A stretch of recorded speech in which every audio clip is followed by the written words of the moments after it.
So which of the major Call of Cthulhu campaigns is the best? My answer may surprise you today on Dungeon Craft.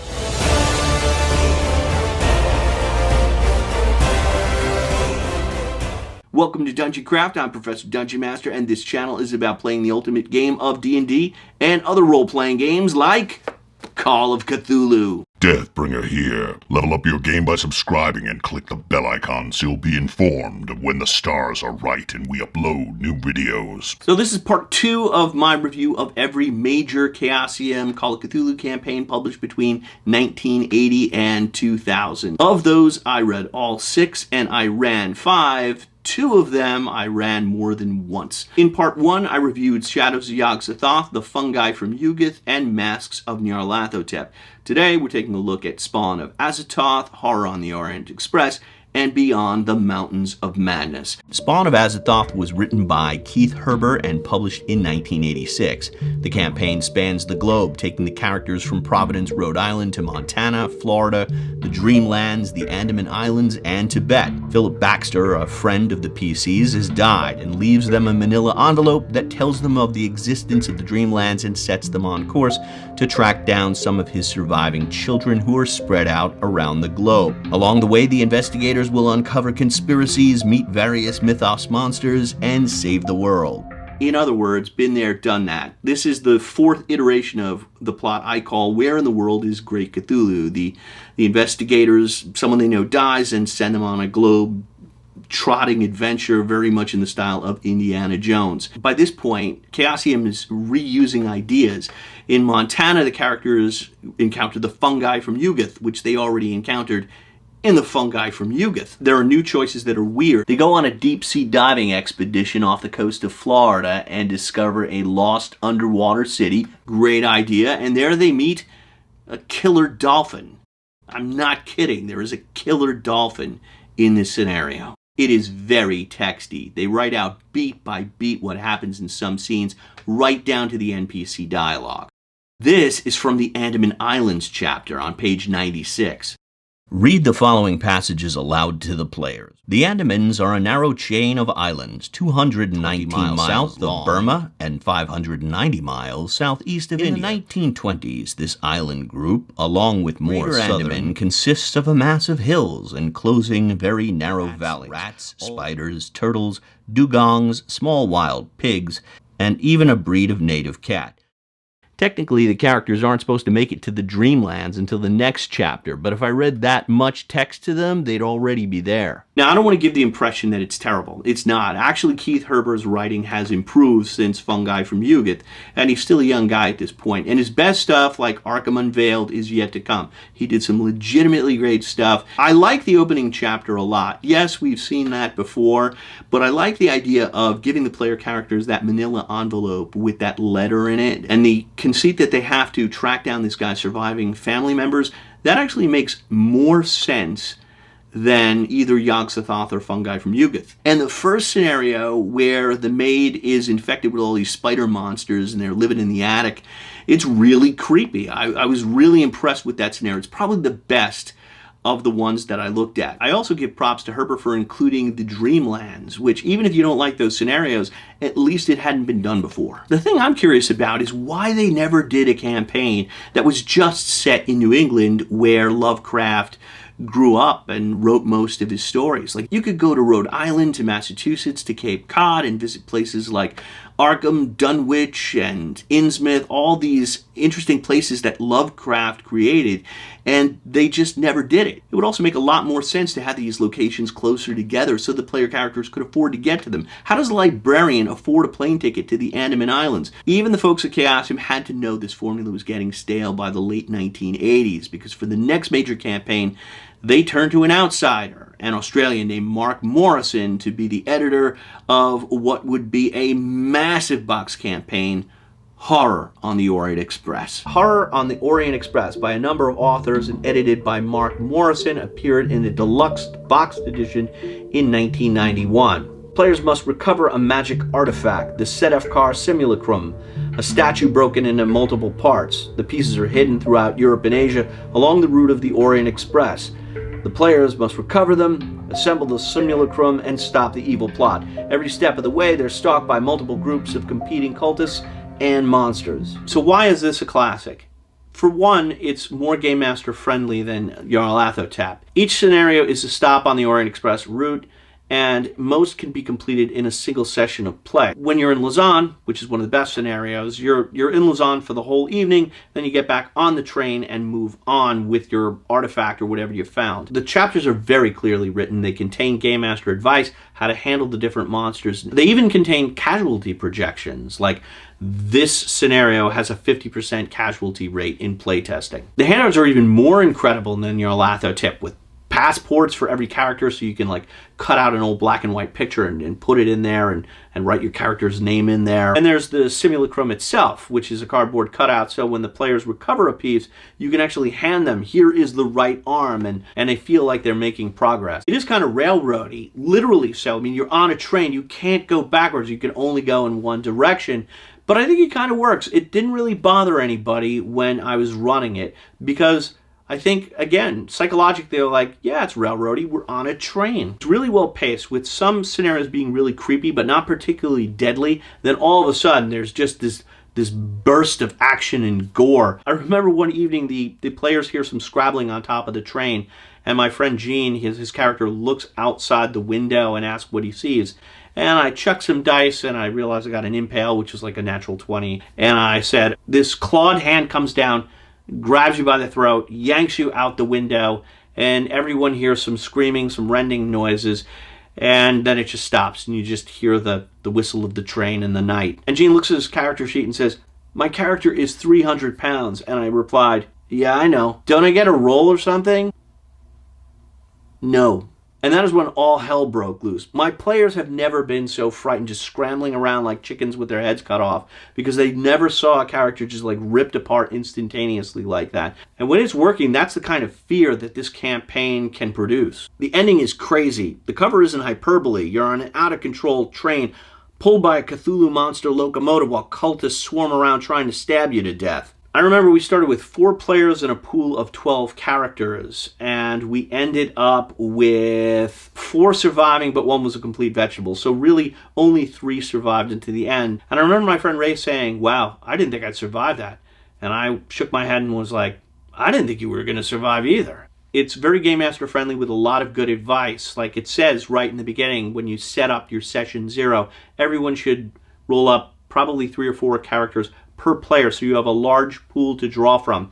That way, when there's a stop on the train and there's a scenario where a character gets wounded, for the next scenario they can rest on the train and the player can just play a different character in their place, but they would share information with each other. Like, that would be logical. They're functioning as one large group. Some of the drawbacks include there's an unevenness. Like, some scenarios are just not as good as others. Like the one in Trieste is kind of like blah. In terms of tone too, it's got like a Steven Spielbergish vibe. Like the out of control monster train scene at the end is more like out of a Spielberg or a Harry Potter movie. It's not particularly Lovecraftian, but it is highly suspenseful, where it's a race against time and it's a race against people, a ticking clock and a moving train.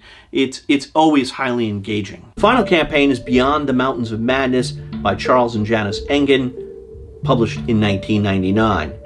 This epic 400-page opus is twice the size of Nyarlathotep. Characters are recruited by the Starkweather and Moore expedition to Antarctica. Starkweather-Moore follows a doomed Miskatonic expedition to a mysterious mountain range at the South Pole.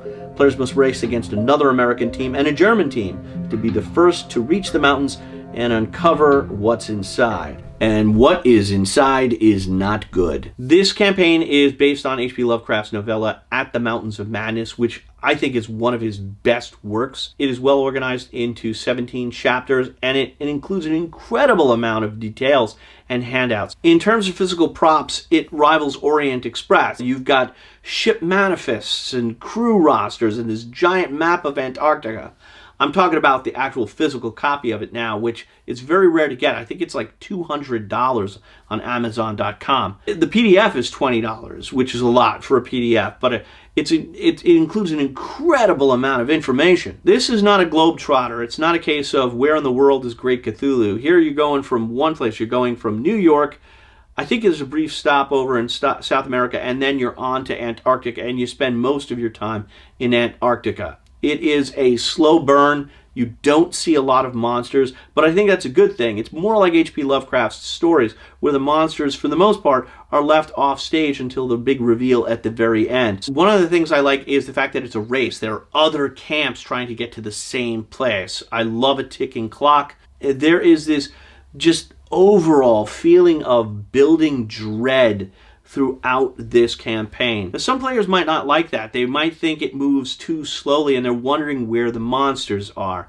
In fact, there are several chapters where the monsters are really like the human people that will attempt to kill the player characters. There's not necessarily at the end of the chapter any sort of catharsis where you face off against some kind of monster and get a few rolls out where there's a little bit of action. Instead, it's really building toward the ultimate climax at the end. They include everything but the kitchen sink in this scenario. That is also a potential drawback because of the sheer overwhelming size. A new keeper may be intimidated and not want to run it because you're just overwhelmed with information. What you need to be able to do is know what to cut. I ran it pretty much as written, although I cut out the New York sequence where they start. I moved the characters to Antarctica as quickly as I could. I highly recommend reading the H.P. Lovecraft novella like right before you attempt to do it so you can get the tone right. But in terms of the writing, they really nailed this tone. Of any role-playing supplement that I've ever seen, any campaign, any scenario, this has the absolute bleakest ending that I've ever read. In other words, it's very Lovecraft. You get the feeling that you're peeling back the layers of an onion and that you're really getting closer and closer, and there are parts where characters or situations say, you don't want to go any further. You don't want to know these secrets man are not meant to know. But you're going to have to go on because you got that human curiosity, and when your players get there to the big reveal at the end, I can promise you they're going to say, yeah, we should have probably just gone back home. I've read other reviews that say that you might want to change it to a happy ending, but I say no. Like, that's what makes it Cthulhu. One of my problems with the Call of Cthulhu game is it does feel more like Indiana Jones than authentic H.P. Lovecraft. Most H.P. Lovecraft heroes either end up in insane asylums or they put a gun in their mouth and blow their own head off. They discover what man was not meant to know and they don't like it. More than any scenario, Beyond the Mountains of Madness captures that feel. It is the most authentic Lovecraftian of all of the Chaosium campaigns. And now for my rankings, we're going to start at number 6, and I'm choosing Spawn of Azathoth. It is better written than Fungi from Yuggoth, yes, but I've never played it. So it's only at the bottom because I never actually played it. It might play very well, and if you did have a good experience playing it, by all means, tell us in the comments below. Number 5, I'm choosing Fungi from Yuggoth, which is not great, but it does have one great scenario, The Thing in the Well. It has stuck with me for 30 years or so since I've read it, and that is one worth running. 3, Shadows of Yog-Sothoth. It started the formula.